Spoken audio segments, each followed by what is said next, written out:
All right. Hello, this is Out of Left Field, episode number 7, where we will be discussing the much maligned topic of advertising. Advertising, indeed. Everyone's most hated thing when they're browsing the internet. Or watching TV, or just waiting at a bus stop, or driving down a road, or listening to the radio, or really doing much of anything at all, it seems. Did you hear about this latest product and that you really must have it in order to lead a fulfilled life? Well, no, I haven't heard about that product, but I've definitely heard about their competitor's product, and apparently it does it twice as well. Really? Oh, yeah. Well, It's I'll have amazing. to look into that one then. No, I hate ads. Actually, I haven't had like a cable connection in about 8 years now. So I miss a lot of commercials on television, and I don't really go to the movie theater much, so I don't get to see all the 30 minutes of Toyota commercials that you have to watch before going to the movie that you just spent $20 to see. Well, okay, you're inflating it. First of all, it's only 20 minutes of car commercials and $15 to get into the theater. So Depends be fair. If it depends if you buy popcorn, first of all. Popcorn, I don't buy popcorn. Popcorn is more expensive than the movie ticket. Well, that's the whole reason you go to the movie theater, though, is so you can have some of the kick-ass popcorn. No, I go there because I wanted to see that one movie that I'm going to see this year, because I generally just don't go to the movie theater because it's too damn expensive. Okay, but you go to the movies to see a movie. That's a foregone conclusion. But Sure. while you're there, you might as well get some kick-ass popcorn, is all I'm saying. Maybe. I mean, it doesn't happen often enough that it's going to break my bank either way, I guess. Yeah, well, I mean, Netflix and Project Free TV, so... no, I don't really... I don't see ads at all. I mean, I use AdBlock in my internet browser, so... I mean, I do, you see ads everywhere anyway. I mean, even with AdBlock, almost everything is treated as an ad to some degree. It seems like whatever website, whatever business you're in, they're advertising themselves all the time, and it almost feels like a waste. Like I'm in the store right now. You don't need to tell me how great you are. Well, right now, evidently I'm they buying do. things. I'm buying this. I don't need to be told how great it is. Well, no, again, actually, this is and then really... you get the receipt, and then it tells you about how awesome the store experience was that you were just in, and how thankful they are that you were there. And it's 8 feet long. Even though the store employees are so obviously underpaid that they don't give a shit that you're there anyway. Yeah, I mean, well, I don't know. Usually just use the machine, but the machine thanks me for being there. That's nice. I refuse to use those stupid machines because I know that capitalism can't provide better employment for a lot of people, and I want to keep those people's jobs intact. Those are not quality jobs. That's not the point. They are jobs, period. And capitalism can't seem to provide decent jobs for most people. So we should just be well, don't automate it. Just keep working crap work. Well, no, I want people to have better, more interesting jobs generally, but they don't seem to be available now, so I don't like using the machines. The other thing about ads, though, is it's not just how often they're sort of seen. It's just how they create a world that obviously doesn't exist, right? The ads almost are almost like a portal into an alternate universe where the world is completely different from our own, and people aren't just happy; they're weirdly happy and enjoying their lives in a way that is completely alien to any human being now. I mean, you don't have to be a cynic to look at an ad and go, "This is ridiculous." Wow, look how fulfilled he is just from having a sip of that cola. Yeah. It just made his day. Or eating some yogurt, and then all the joy returns to your life or something. No, it's obviously done up and presented, and that's why I find it, when you're watching an ad, it's an ad, right? And so, do people... I wonder if it's really effective at all.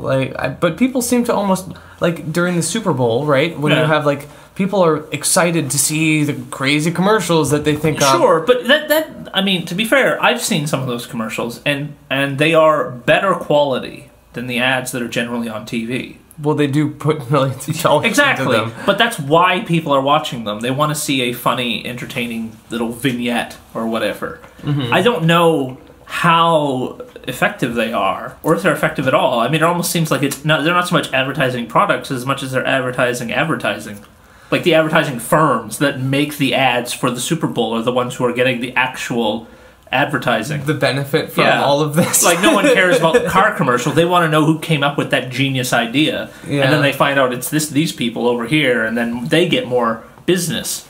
Yeah, that's actually true. And so maybe it's like just a self-perpetuating. Like, they're just tricking these innocent, gigantic corporations with millions of dollars just so they can get essentially paid. They can get paid to advertise themselves. Huh. Now that you've mentioned that, that seems like a pretty choice setup they have. Well, yeah, but I mean that's the problem with ads. It gets to the point where if I'm not buying the product and the company isn't benefiting from having the ad, and the advertising firm is in some cases completely unknown to anyone, then what the hell's going on here?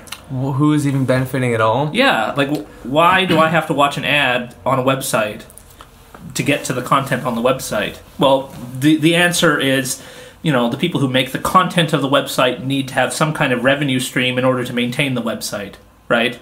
And they can't honestly expect to get people to, say, subscribe to whatever the hell it is they're providing. So they're thinking, well, how can we kind of get a stream of money that will support us? Ads, right? Mm-hmm. So it makes sense for the website. The website is using the ads to provide an inferior but still, enjoyable experience on their website. The advertising company, whoever it is, Google usually is the third party that's sort of filtering this shit through. They're getting the benefit of being the in-between, and they're getting money. The company thinks it's getting exposure to the public, and the public is almost becoming completely blind to the fact that there are even ads on the websites anyway, because they're always there. Yeah. Well, there is actually a term called ad blindness, where you just cease to notice, like your brain filters out pop-up ads at the top of the page. Where there's actually this website that I go to very often to like stream music, and the setup that they have, the like header of the website, looks like a banner ad just because that's like where all the color and the content is at the top. Yeah. And so at first I was like, where are all the stations? Where did they go? And I was like, they were literally right in front of me. But because they resembled a banner ad, my brain just completely filtered it out. And it happened to me like more than one time when going to this website, like, oh yeah, they're at the top where banner ads usually are. But I mean, even with online ads, it's been a while since I've seen a lot of them because of AdBlock. For those of you, our listeners out there that don't know AdBlock, it's a revolutionary add-on or plugin for your web browser that filters out all ads. You're doing an ad for AdBlock right now. That is the irony right there. Well, how can you tell people? I mean, at the end of the day, that's probably the most useful thing about advertisements, is actually informing people about things they don't know about. I mean, when it comes to certain things, that the most common ads that I see that are identifiable products are like automobile ads, and I'm not going to buy a car just because I saw it online. Yeah, that seems. And I mean, and so like, it's one thing to like tell someone about like something they don't know, and use that as sort of the basis of an ad. But I already know these automobile companies exist. I already know cars exist. I already know about automobile dealerships in my very town. I don't need to be reminded continuously. And I'm not going to buy one anyway because I don't have the money to do that. Well, I mean, I could probably buy a piece of crap car if I really wanted to. Yeah, I'm not gonna buy a car, man. I've seen more. You haven't been convinced yet? I have not. You probably haven't seen the right ad. Yeah, they just haven't spoken to me. I'm just waiting for the right time, waiting for the right ad. They haven't sold you your lifestyle to you yet, which can only be achieved through the purchase of an automobile. How would that even work? I mean, you'd have to come up with some way to connect to each and every individual person, and for all that targeting advertising tries to do that, well, it's still just demographics that we're being appealed to as. Well, yes and no. I mean, Google tries really hard to do as targeted ads as possible, and they would have more information about any of us than, except for maybe the NSA or CSEC in our case, because, they can skim our emails and search results for keywords and stuff, and then they can associate that to ads that they have in their network that people have paid them to, circulate. And so it's hit or miss. I mean, sometimes, like I remember one time when I was surfing the net, the wide wild net. I was looking up this software program that I can't remember what it was called, but it allowed you to make it was like Photoshop, except it made it look like you actually had painted it, so you could choose like different brush strokes and stuff. All right. And I'd seen a few like screenshots of works that people had done, and it was like, holy fucking shit, that looks amazing. That looks like an actual painting. So I was like searching up this program, and then for some inexplicable reason I was using Google Chrome at the time, and then coincidentally the next couple of clicks later I got a 20% off ad for this very particular program that I was just looking at. Like, great, thanks guys, as if I wouldn't have noticed that. Well, that didn't work in that case, though. Well, it didn't. It was altogether too obvious. They should have waited at least like a day. Well, maybe, but it seemed contrived. And also, like, I don't know, I probably wasn't gonna buy it anyways because I'm a shitty visual artist. But there's a perfect example of how you could have done actual good advertising. So you're obvious, like they know you're looking for a product, right? Window shopping at the very least. Something. You want a product that does this sort of thing, and presumably Google or someone would know about products that do that sort of thing. Mm-hmm. And they could have given you ads that were like, here's a whole list of them and how they compare, blah blah blah. Buy one. Right. And that might have actually worked. And that would have been effective, because that's actual information you don't know, right? Which is, as I was saying before, like the actual useful part of advertising is telling you something you don't already know. And so much of advertising now is less about that and more about reminding you about things and associating ideas together. Well, and sort of pushing a lifestyle and an image and happiness, stuff that can't actually be bought with money, they associate with their product. And that's actually, did you know, Mac, where the modern style of advertising and appealing to emotions comes from? No, Ben, I did not know where the modern style of advertising and appealing to emotions came from. Well, as a matter of fact, I know the answer to that question. Yeah, you've been telling me about this 4-hour documentary you saw and trying to get me to watch it. And for some reason, you don't want to watch this amazing 4-hour documentary. You know, you got to advertise it properly, I guess. You got to appeal to my emotions or something. It's about Edward Bernays, who was he sort of founded the whole modern concept of like appealing to people's desires and like what the kind of lifestyle that they want. Yeah. It was like turn of the century, kind of like around the time that automobiles were being sold on the commercial market, and he was the cousin to Sigmund Freud, and Edward Bernays was like he turned into this like really sort of, he was amazingly wealthy by the end of his life, and he had this like penthouse in New York, and like all the people in the city knew him, the important people, of course. Right, right. But anyway, before him, when they were advertising a car, say, they would be like, oh wow, this car is so efficient. Look how efficient and great it is. Look how fast he can get to his job. Like, and it was mostly just sort of like, they figured that if you just beat people over the head with more information, they would eventually just realize that, oh, you were right all along. I can't dispute these facts of why I need your product because you've just given me so much facts on why it is the most superior product. But he was like, okay, listen, that's not working. You basically need to lie to people, and you just need to associate your product with something that they already want.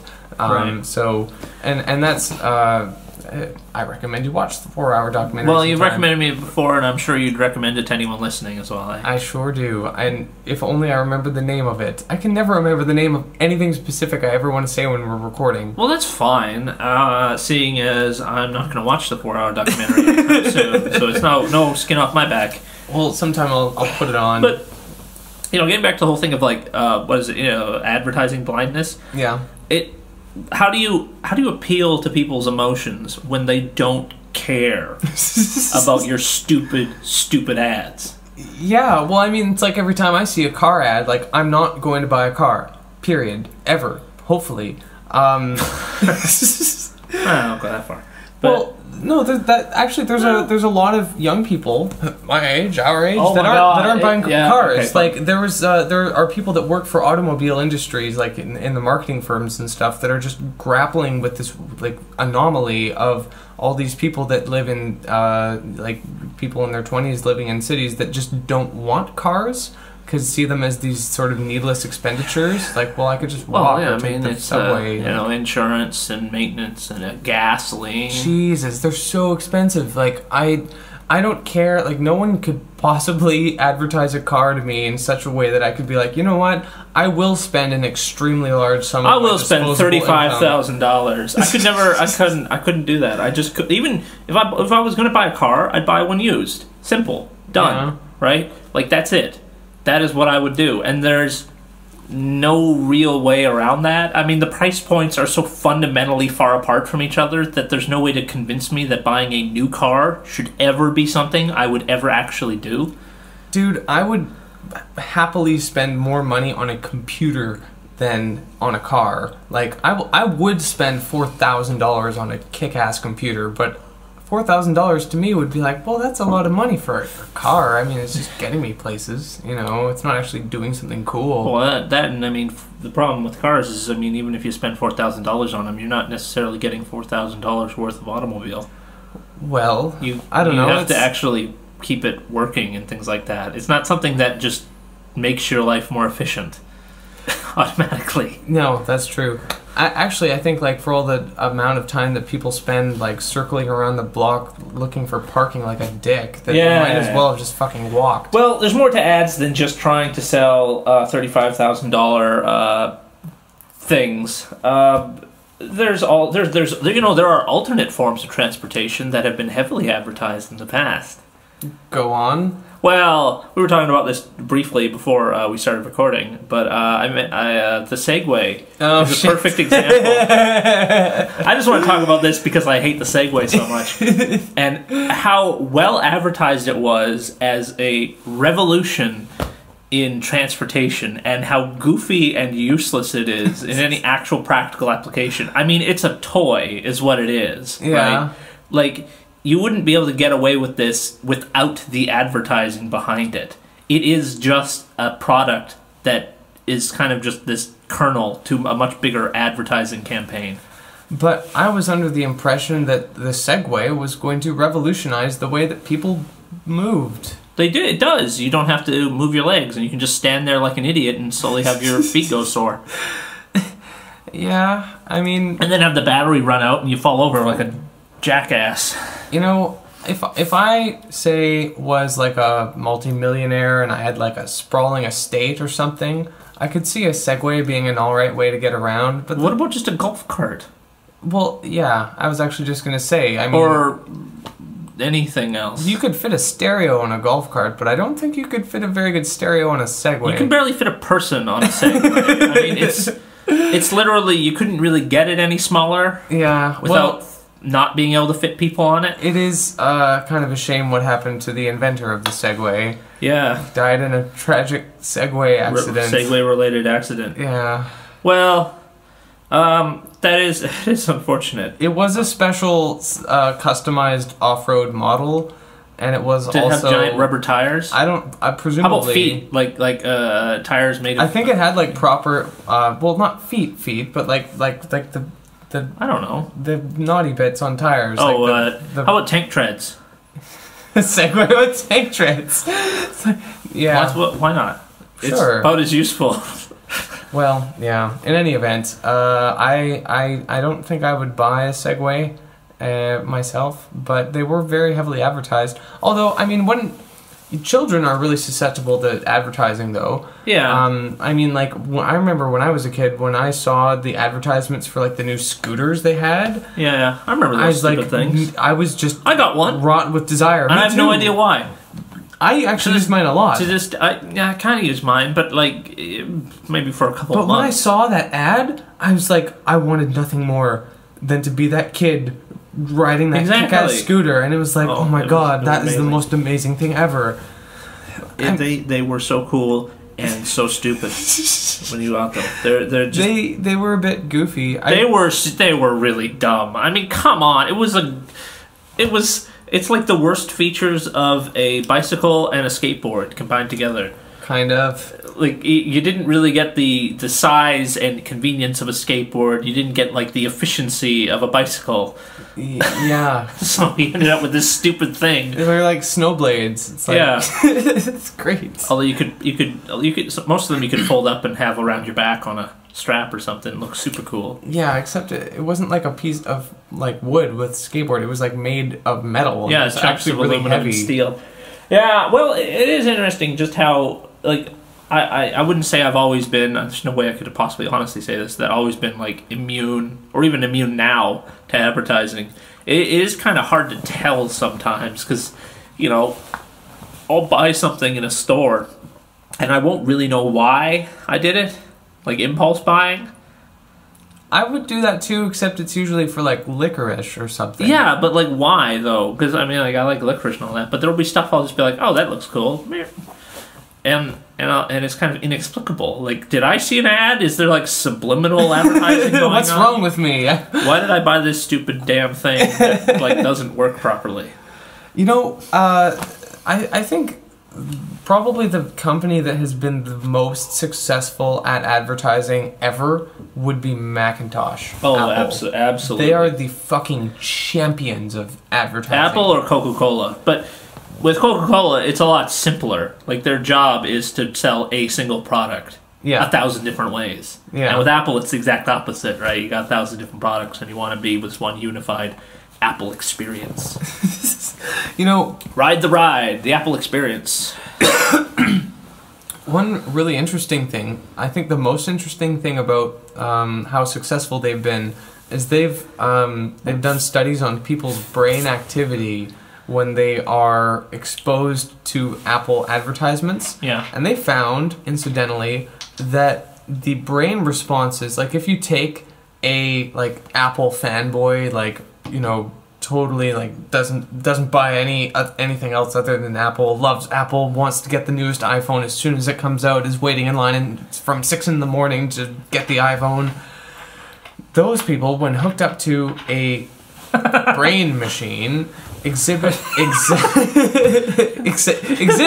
the same brain responses as religious people that are exposed to their religious symbols. Okay.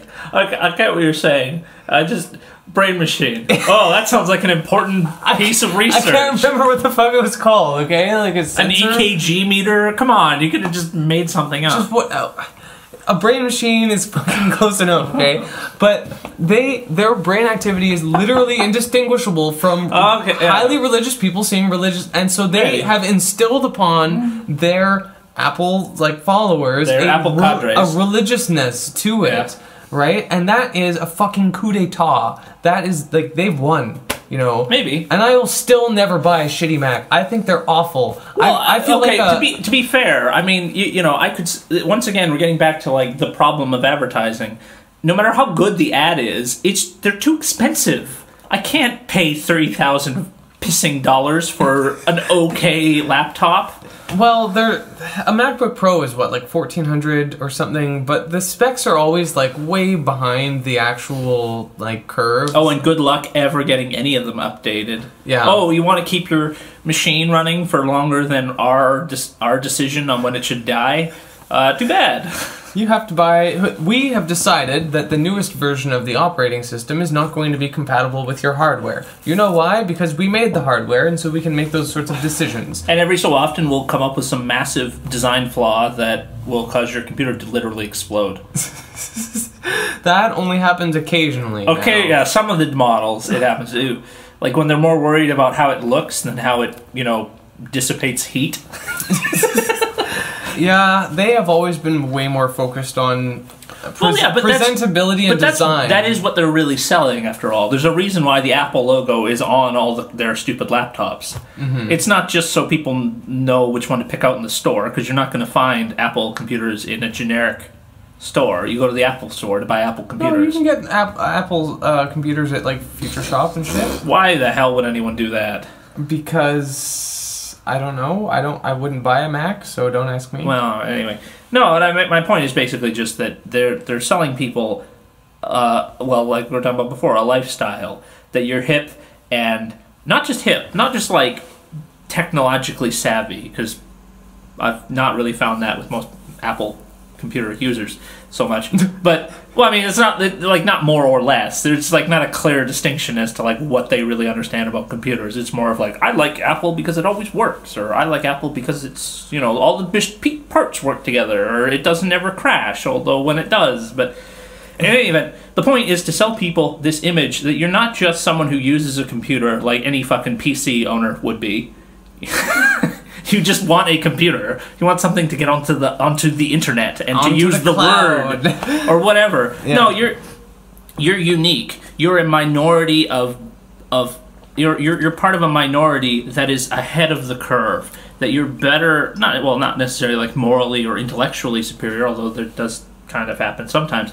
But that you're kind of you're getting stuff that people are going to be getting next year, kind of thing. You know. I'm sorry. For a second, I thought you were talking about Linux. No, it's talking about Apple. Yeah, I know you were, but that sentence you just said, you know, ahead of the curve, stuff that people are going to be getting next year. Well, okay. Once again, I use Linux for the same reason I don't buy Apple, because it's cheap.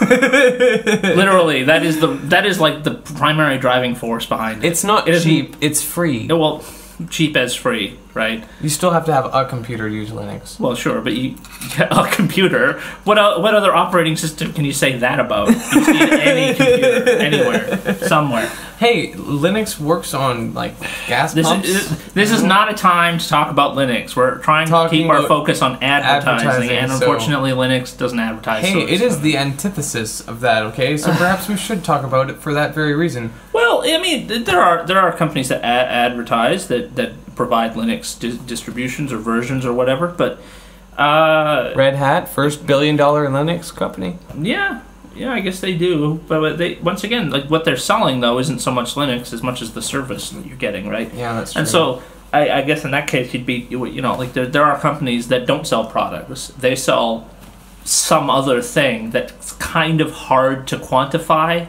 like a service package or some kind of process, or like when a person buys a what do you call it, when you buy something from a store and you get the security or the warranty upgrade or whatever, you know, like you pay $30 and it's like, oh, you now have 3-year warranty. You're not buying anything. You're quote unquote buying peace of mind, but realistically you're not, because no one fucking reads the EULA, so they don't actually know what they're buying. They're told you have a warranty, but maybe it doesn't include parts, and maybe it doesn't include labor, and at that point, what the hell are you even buying? Or maybe it's void if you've been smoking around it. Or if you open the machine. Which Apple did, by the way. They said it was a biohazard.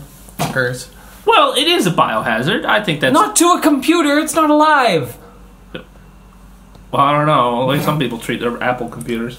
But enough ragging on Apple. Hey, they're a fine... They are a fine, most largest computer company and most powerful computer company on Earth. They're fine. I mean, for anyone who looks at Apple and thinks that they're like this cliquey, clever group, they're not. They're the biggest computer company in the world. They're not some small-time mom-and-pop deal still running out of somebody's garage. They are the most powerful computer company on Earth. And they have, through their advertising, created this image of themselves as artisanal computer masters. You know, I think it was really funny that, like, when Steve Jobs passed away, how people were sort of treating him like he was the one that invented the laptop, the personal computer, basically. Yeah. And Steve Jobs was a genius in his own right, but he didn't really invent anything. Steve Wozniak invented the computer. He was the one that... Sure, well... And he's still alive, by the way. But he was the one that invented everything that Apple did. Yeah, Steve Jobs was in charge of the marketing. Exactly, but I think that deserves... Well, we make fun of Apple and all that sort of stuff. Their advertising deserves credit. It is the most successful, forward-thinking, and effective branch of the entire company. It's what makes them a relevant company. No, it's not their agreed. products, it's their advertising. It's their ability to turn what is essentially an inferior product into an entire experience that a person could actually like form their whole lives around. Like they are not just a human being anymore. They're an Apple user, and they're I'm Apple, you know, that kind of shit. And Do people say that? yeah, like from the ads, if you remember those. I don't I'm see a those. PC and I'm an Apple. Yo, dude, I use Linux. I don't pay attention to those ads. Okay, anyway, it doesn't really matter. But it's just interesting that I think you know you can say that Steve Jobs didn't invent anything like technologically, really. But what he did do was he understood the value of advertising when it came to computers. I mean, before Apple, computers were things you owned because it was something useful. So, like, getting back when you were talking about how the whole change in advertising went from hitting people over the head with information to more of an emotional appeal. I mean, Apple is the first computer company that really adopted that idea of emotional appeals as opposed to just telling people what the computer does. You're not listing off specs anymore. You're not even telling people anything. You're giving someone a black and white photo of some important person and then just saying Apple at the bottom. And that's it. And that's the ad. And you go, wow, that's amazing. Yeah, what the fuck's up with that? I mean, it's just a... Einstein apparently used Apple computers, and Gandhi and other people. But I mean, that's sort of how this stuff works. They can do that. Well, And it's not that hard. I mean, all companies do that sort of stuff all the time. Like you create these vague sort of notions about yourselves. It's like it's almost like the corporation is trying to communicate with human beings. Yes. Like it's an alien entity that doesn't understand English. It doesn't really understand human thought, but it sort of like kind of gets it. It gets it's the like abstract the emotions. symbolism of it. And it's like, oh well, it's like, you know, the fourth encounters, and it's kind of just playing notes on a keyboard and going, did you know, and then you play them back and it goes, oh, we're communicating now. and it's just, it doesn't have to make sense. We're not talking about a human being here. We're not talking about like human life. We're talking about a corporate entity that, I mean, it's made up of people, but our bodies are made up of cells. So there is like this emergent property to these businesses that creates this kind of sense that this is sort of how capitalism and how businesses actually talk. Yeah, money is speech. Yeah, I guess. And since Citizens United. Well, at least. I mean, regardless of the Citizens United thing applying only to the United States, the idea that advertising is speech, the idea of money being a way of communicating, is fairly universal under capitalism. It's not really a new idea, right? You use money to tell people what you think. That's really the only way you can tell people. You have to have money to. You have to have money to tell people anything, really, under capitalism. Well, that's true, and it seems that the more money you have, the more able you are to project your message and to gain influence. I guess advertising was really, and the sort of like crazy fantasy world advertising that we have today is a product of modern consumerism. And I guess at the turn of the century, capitalists would use their money just to gain influence in politics and in disputes and that sort of thing. Yeah. So it's always been a way of speech.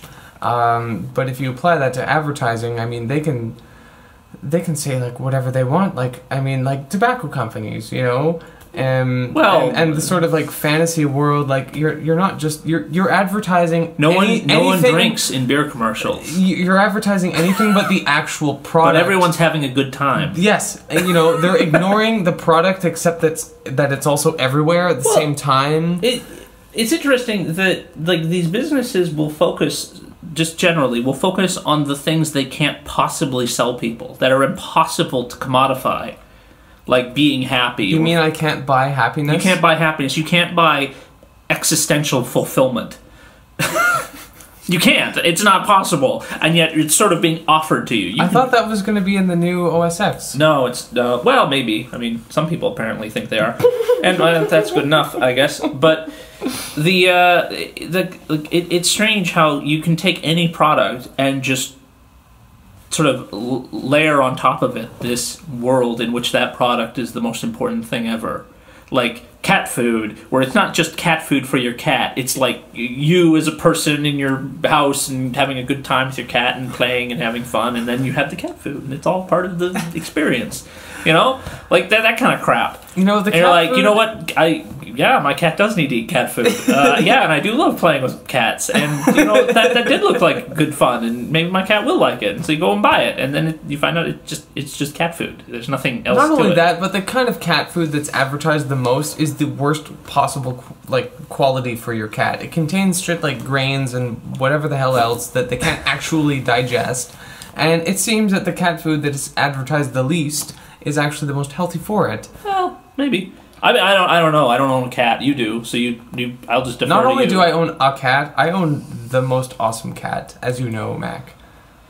Case in point. Well, I know the rule. Yes, absolutely. You are correct. Thank you. I can't possibly say anything else. Yes, your cat is the best cat. Such cat. Yeah. Well, look, enough about the goofy bullshit. Look, the fact of the matter is advertisements are a part of the real world, and it doesn't just... it's not just something we laugh at or can ignore. Quite often it actually messes with people's minds. No, that's true. It is. Particularly when it comes to, I think, anyone's sense of self, either as far as their body image is concerned or their place in society.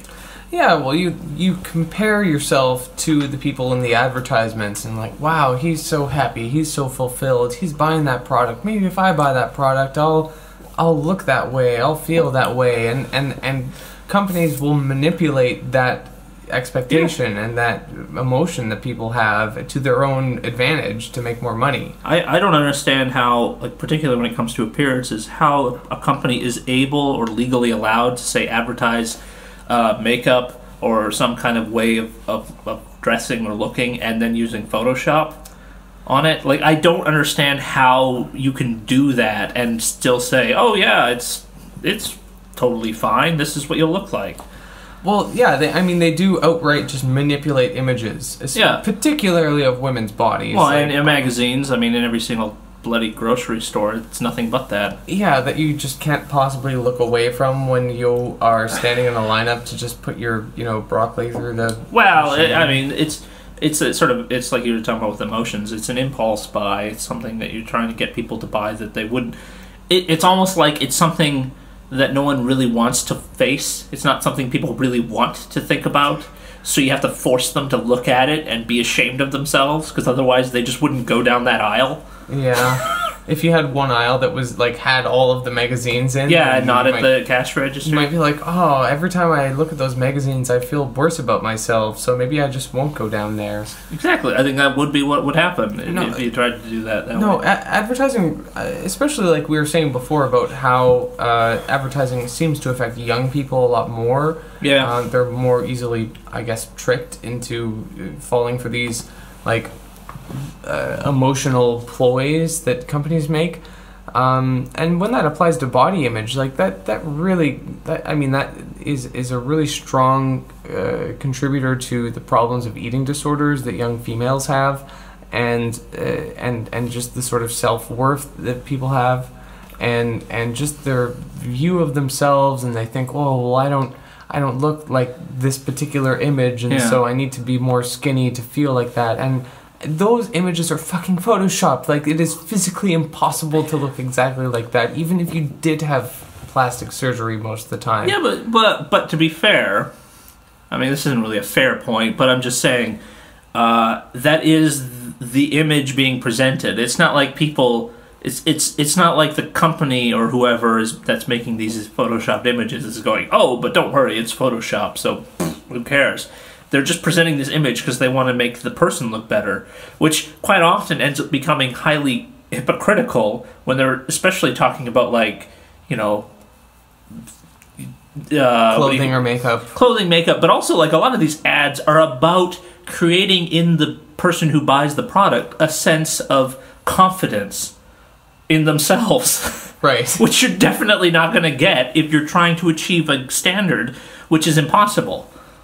But then, doesn't that put them in a perfect position to buy the next product? Well, maybe. I'd be sure. I mean, makeup and all that sort of stuff is a major industry. But it's not just makeup. It's kind of anything that involves...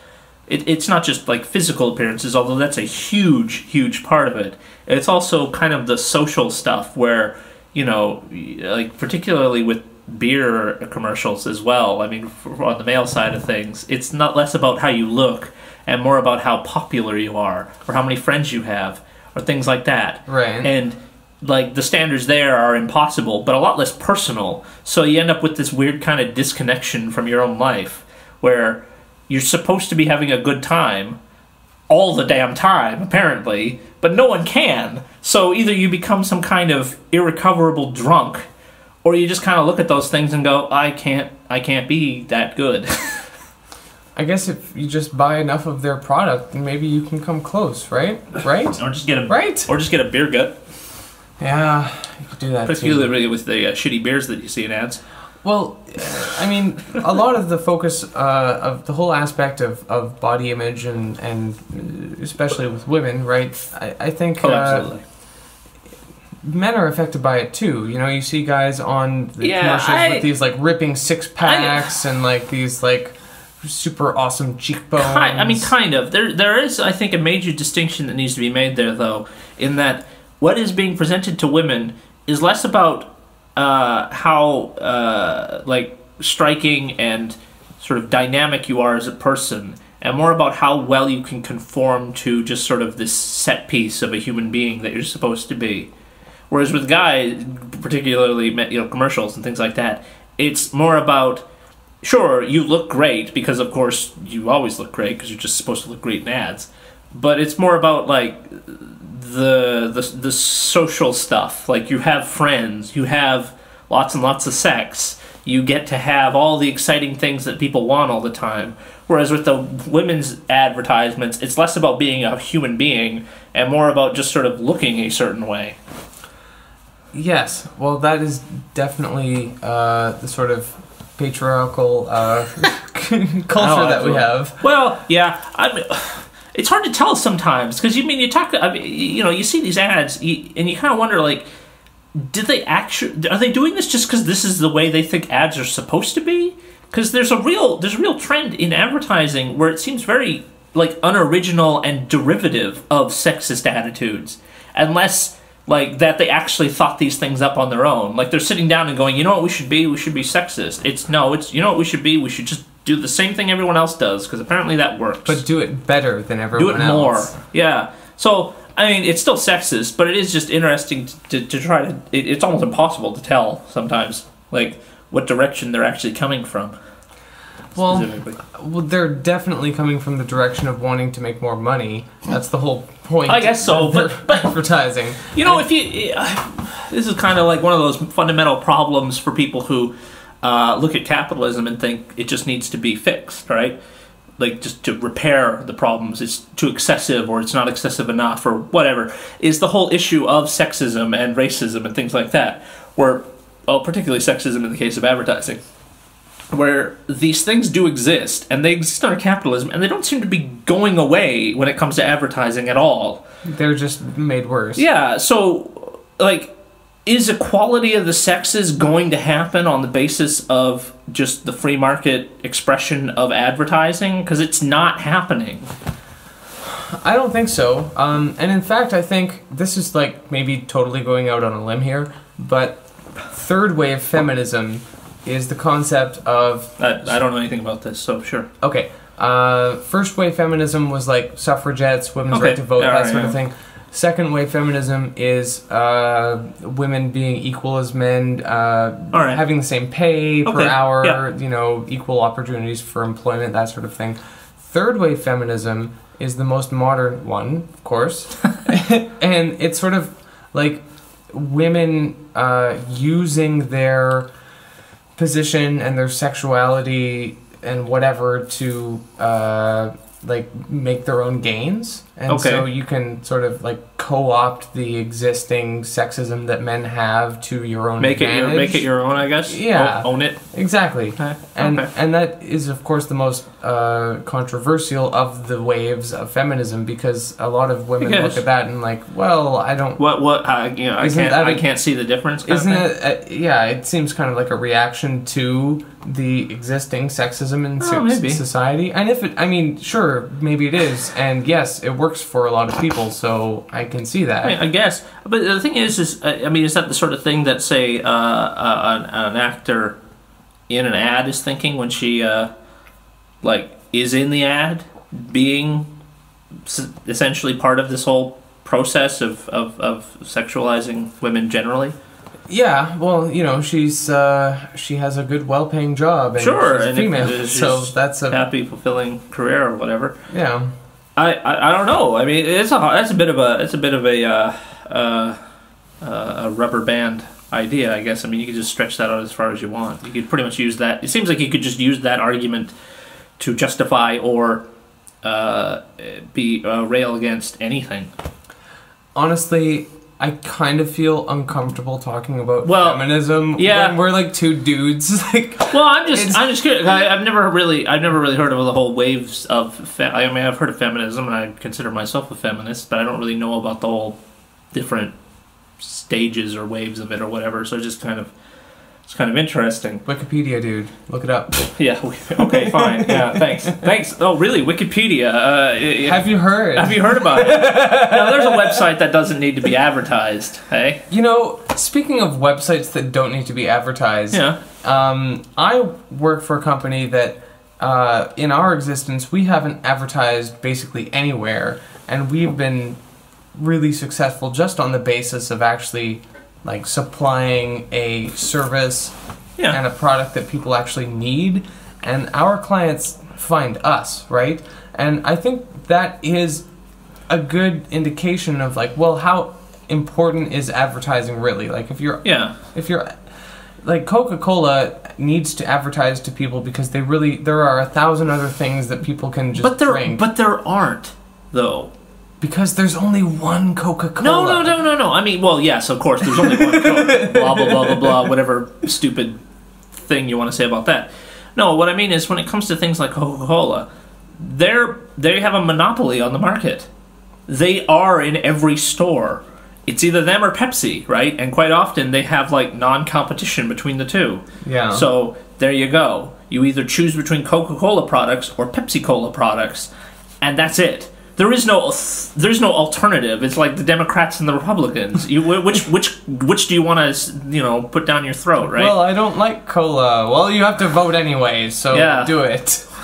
Pepsi or and that kind of thing. So I mean, when you talk about a company like Coca-Cola, I think the advertising works in any part of the world where there is actually a legitimate competitor for them, and there just kind of isn't here now. So I don't really understand, like, if I see a Coca-Cola commercial, it's like, yeah, I've heard of them already. I don't care. Well, whereas with something like what you're talking about, we're a company that people haven't heard of, right? Mm-hmm. Probably.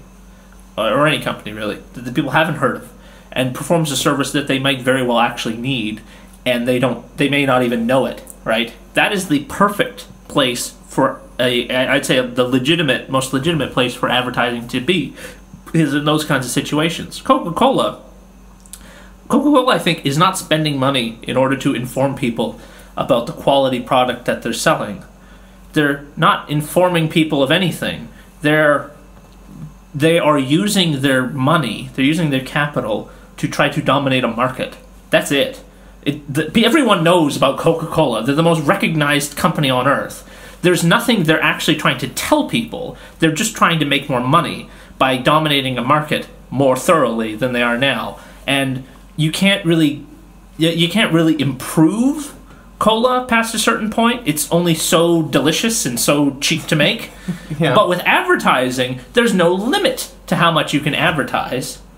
And what you can put in the advertisement. Yeah, you can laws. Well, yeah, but I mean more quantity than anything else. You can spend as much money as you want on advertising. So when you're talking about, like, a direct relation between having capital and the effectiveness of a business, it's really only in the realm of advertising where the relevance of capital can be completely expressed. It is the perfect expression of capitalism. Yeah, yeah, exactly. And because when it comes to the product, whatever the product is, whether it's an automobile or a bottle of Coke, you can only do so many things physically to the item itself, which means there's only so much good that money can do for the product. But the ads can just be churned out day after day, night after night, more and more and more and more. And the more that you advertise, the less you are able to stop advertising, and the more the whole game becomes keeping your message out there. And forcing every other company to either keep up with you or fall by the wayside. Yeah, I mean, Coca-Cola could stop advertising tomorrow, and they would still make millions and millions and millions of dollars in sales all around the world for many years to come. Mm-hmm. And they could just... But if, in the absence of that, someone could come along and spend a bunch of money on advertising and sort of, like, take lead over them in the sort of ideological world, and people are thinking about this other cola now. Yeah, because Pepsi would become more popular. Yeah, and so it's sort of like this like endless pissing contest between different companies. Yeah, I mean that's the only way they can really It seems to be the only way they can compete. I mean they're practically it's no coincidence that Coca-Cola and Pepsi both sell their products at the exact same price. I don't suppose that would be a coincidence. We all sort of are just supposed to look at that and go, oh, what an oddity. Isn't that strange? But what it means is that when you have the exact same volume of product being sold for the exact same price, what you're really offering people isn't a product, but an advertisement block that people can be a part of. So you're trying to advertise to people to get them to buy your stupid product. So the more demographics that you can relate to, the more people sort of feel like they'd want a Coca-Cola. Yeah, are you part of the Pepsi generation? Because that ad has been going on for about 50 years now. Everybody's part of the Pepsi generation. You know, I love it when... Classic Coke. I don't know if they do these tests anymore, but I remember back in my childhood when they were doing Pepsi versus Coke taste challenges. Couldn't you tell the difference? Do you remember that? I remember those, and there was a part of me that like thought it was. I didn't think it was bullshit because I thought they were like it was a scam, right? Like I didn't think like they're secretly just gonna pick the one that's their company anyway, or whatever. But I always just sort of thought, like, it was such a weird way to advertise your product. Like, then, I was like, don't they know it tastes better? I mean, wouldn't they just, like, say that anyway? Why would they need to do this whole rigmarole? They need the people to prove that it tastes better. Because then you, as a person watching the advertisement, is going to say, see, that person picked it out from the two of them. But it's like they're saying, you can't trust ads because we fucked it over with all of our stupid ads, and people can't even tell what they like anymore. You know... So here's an ad to tell you what you should like, because these people weren't watching ads when they tried this drink, and they don't know what they drunk, and they like this one better. You know... The recipe for Coca-Cola is like one of the most secret patents in the whole world. Is that actually true, or is it is true? Is that just an ad? It could be, but because I wouldn't be surprised if that's complete nonsense. Okay, because it kind of doesn't make much sense. This is my angle on it. Yeah, many people say like, oh, Coca-Cola's called Coca-Cola because it had cocaine in it back before it was illegal. That's fucking bullshit. What is probably true... Probably. We don't know what was originally in it because they just would took a big drum, right? Listen, when it's a secret patent because it's an illegal patent. That sounds no. Let me elaborate. Because it contains an illegal ingredient, which is coca, which is not the same as cocaine, but is the chief ingredient in cocaine. But it's actually just a leaf that people in the Andes chew to. It's like having a cup of coffee. You chew coca, right? But because it is an ingredient in cocaine, you can't distribute it, you can't sell it, you can't trade it internationally. But when I was in Bolivia, I was volunteering at this orphanage, and they had like the chef or like the person that made all the meals for the kids. Fine. Yeah, cook. She made this big fuck off batch of Coca-Cola like on the stove, and it had coca in it, and they like sell this stuff in bags, and it's just like a normal thing that they do. But I have absolutely no proof of this, but I would hunch that Coca-Cola is called Coca-Cola because it probably contains coca. Yeah. And can't disclose the patent, the secret ingredient, because otherwise it wouldn't be able to actually get the... But they're not even using the original ingredients anyway. Well, why wouldn't they? Well, for one thing, because corn syrup was cheaper. Yeah, but it doesn't have that magic taste. Yeah, but they're not using cane sugar anymore. So, I mean, I don't even care what the original recipe had in it. If honestly it was cocaine and it was just, like, insane amounts of it, it doesn't matter, because that was, like, more than 100 years ago. I don't give a shit about Coca-Cola's storied history. I don't care about Coca-Cola. I bet they still use It coca. has caffeine in it. I bet they still That's use what I coca. care about. Okay. That's all I care about. I care about the caffeine. I'd be willing to bet they still use actual coca in it. I could be wrong. Maybe I am wrong. I don't even care enough to look it up, to be honest. Okay. It's something that is just beneath my interest to the point of I don't know what. So we have completely shit all over advertising for like the better part of an hour. What? Can we say anything positive? Well, as I have been kind of alluding to, briefly mentioning a few times now, just the idea of informing people of things that they don't already know about is, I think, the high point of what advertising can do. Right. For instance, we haven't really talked about like public service announcements or anything like that, but that would fall under that sort of category. Telling people to get their prostates checked because that's something they need to do, and convincing them to actually go and do that. You could use the same tactics, you know, like, well, I'm so happy because I got my prostate checked. Look it's at me part dance. of a successful life. I have more friends and better parties. Yeah, no, well, I mean, maybe. I mean, if that's really... Why not? If it makes society better... Well, that's the thing, though, is what we're talking about now is an actual product that's almost worth lying about. Because, well, I mean, you know, it's never really good to treat people like children. But at the same time, if it's something that's unintuitive, you have to present things in a way that at least makes sense to the people you need to convince, right? So, sure, you could say things that aren't really, like, logical or make much sense and just kind of, like, associate ideas together like ads usually do. But the goal of good advertising is to tell people about something they don't already know, to be basically honest about it, and to be in some way not obnoxious.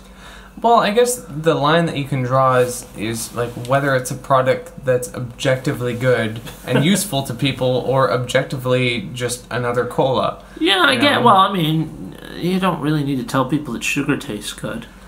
That's true. But yeah, I guess so. I mean, to some degree, like products that people really need and stuff that and services that people really need maybe don't really need advertising. But at the same time, I just wonder, like, well, what would advertising look like if we weren't living in a capitalist society? Yeah, we weren't talking about this in the context of free market profit, selling things for the purpose of making profit, and more in the sense of like advertising for the purpose of telling people important things.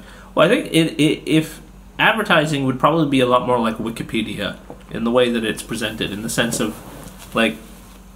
It would go back. I guess it might even go back to the whole bashing people over the head with information thing. Yeah, but if it was something like getting your prostate checked that no one really wants to do, then you would have to co-opt them with some sort of like maybe emotional.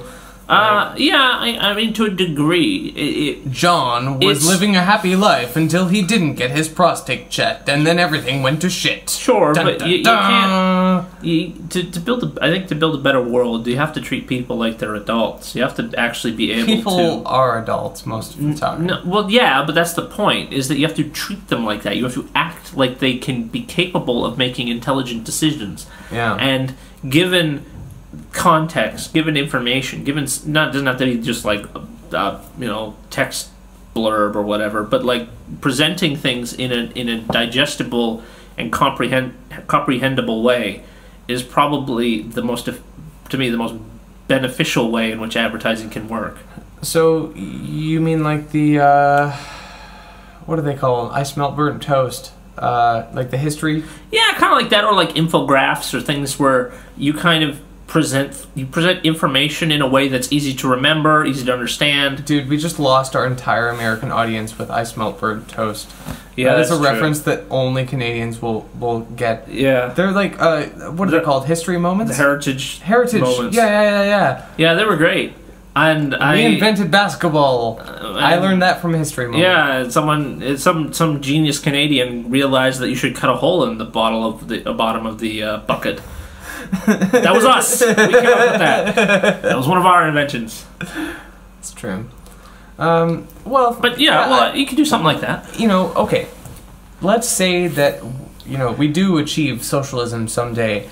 There will always be fragments and artifacts of the previous culture that are passed over to the new. So I think that if we ever do live in a world where we're not just advertising needless products to people, but we are just advertising services that people should use and need, then it would probably use a lot of the same tactics that Edward Bernays thought of.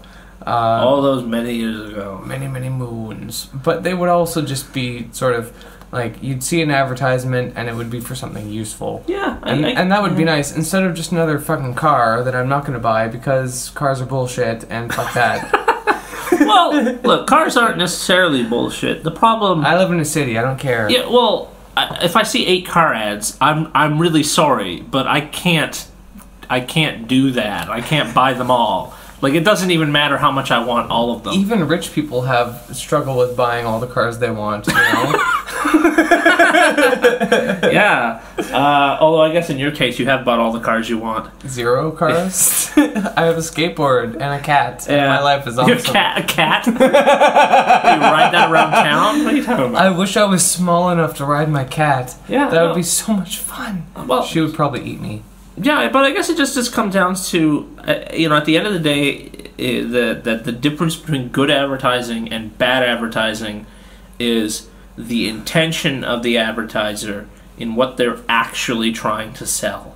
Whether they're trying to sell, if we need to put it this way, if they're trying to sell information to people in the sense of informing people, if they're trying to sell education as something that they need to, this is information they need to have, or if they're trying to just sell a product, or if they're just trying to sell the notion of buying the product as part of some other conglomerate of emotions.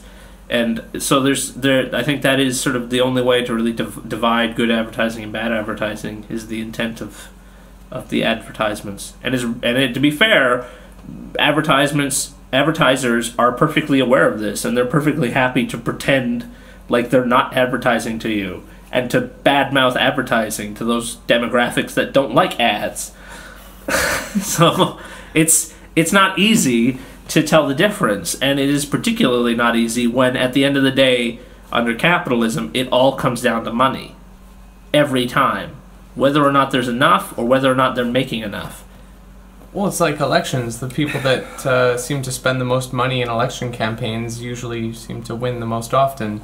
Yeah. And the people that spend more money on products that nobody really wants or needs seem to sell the most products. It's hard to tell. Anyway. It is honestly hard to tell what people want and need, when the only people who seem to know this are the people who are advertising to us. I mean, they're the ones who are actually doing the hard science of developing demographics and things like that. And yet, at the same time, it's not like they're presenting the rest of society with any coherent information about what people actually need, because that would undermine the whole point of advertising. Well, yes and no. I mean, the people that the advertising companies that have the most access to all this demographic information exist only because they get hired by these companies that are selling shitty products, right? And so it's not really like information that's really going to really good use necessarily. And a lot of it seems to be counterproductive. I mean, you've got different companies coming to the same conclusions in order to promote different products. Yeah, advertising companies aren't usually hired to do public service announcements. No, and if they are, it's a write-off, right? So there you go. Yeah, basically. Yeah, I guess. I mean, advertisements, it's hard. It's hard to even sometimes divide the line between what is and isn't an ad. I mean, what we do Especially here on this podcast could just be characterized as advertising. What, you mean like my self-imposed ad block advertisement earlier? Well, no, I just mean generally. Like, we are advertising our opinions to people.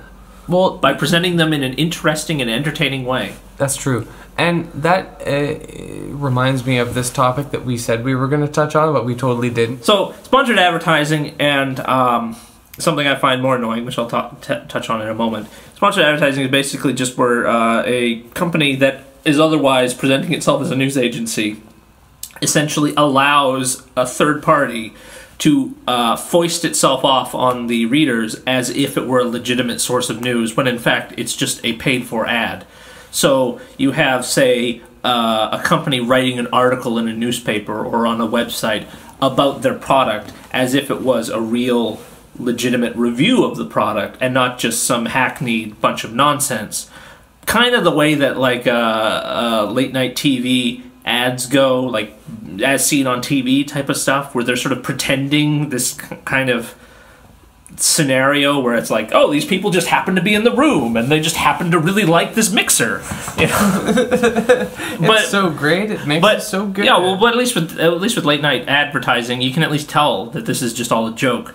But when it comes to, like, what most people consider to be legitimate newspapers and legitimate journalists, they tend to also not just allow sponsored advertising, but they allow and sometimes even just go after free advertising for companies. So, like when you're talking about before, with people lining up for Apple computers at like 2 in the morning, you have newspapers that will report on this as if it's an actual story just to fill up space, when really it's free advertising for Apple for no bloody reason. And they'll do this with all kinds of things. Oh, a new video game came out, or a movie came out. What are the lines like, or what does this thing mean? Because it's easy to fill in the byline. It's easy to fill in the article. It's easy to just use that to just fill up space, because it's expensive to hire real journalists to do real journalist stuff, and so it's a lot cheaper to just fill your paper or television station or whatever with just this garbage that, while it's kind of a real story, it's not really that important. Yeah, but I mean, would you rather hear about more conflict in the Middle East, or would you want to hear about some cool gadget? You know? Well, we should do the Middle East next. That'd be perfect. We could solve it in an hour. I don't know, man. That sounds awfully complicated. Well, then forget it. Middle East can go sort itself out, I guess. We're busy. We're busy with the important things like advertising, like Apple computers. Apple computers. Being mildly annoyed with Apple computers. Yeah, no. It's hard to tell. I mean, because this is the problem. This is the problem with capitalism. It's trying to present a scenario in which free speech, when communication can be accessible to everyone, and yet we all know it fundamentally comes down to how much money you have. Even when it comes down to journalists and newspapers or politics, they all have to be able to pay for the speech that they're making somehow, either on the radio or in print or wherever. Which means that they are obliged to make money, which means they're obliged to essentially undermine their own free speech in order to kind of get the amount of free speech that they can possibly afford to have into their paper or whatever. I mean, you pick up, like, the average newspaper, and it's mostly ads, mostly Reuters redubs, and it's mostly just nonsense, just, like, filler, essentially, classified ads. And then there's, like... Well, the editorials are even more useful, but like there is like this kernel, this core of actual news and information that you have to wade through to get to, and it's particularly bad in newspapers, and I think that's one of the reasons why they're failing so bad. But it's also the same thing with the internet. It's the same thing with television. Same thing with any medium under where profit is an issue, which is essentially every medium now. So we just have to kind of wade through that nonsense, and we all have to just pretend like we are actually taking part in free speech and not just taking part in essentially a commercial transaction. Or you could just use ad block.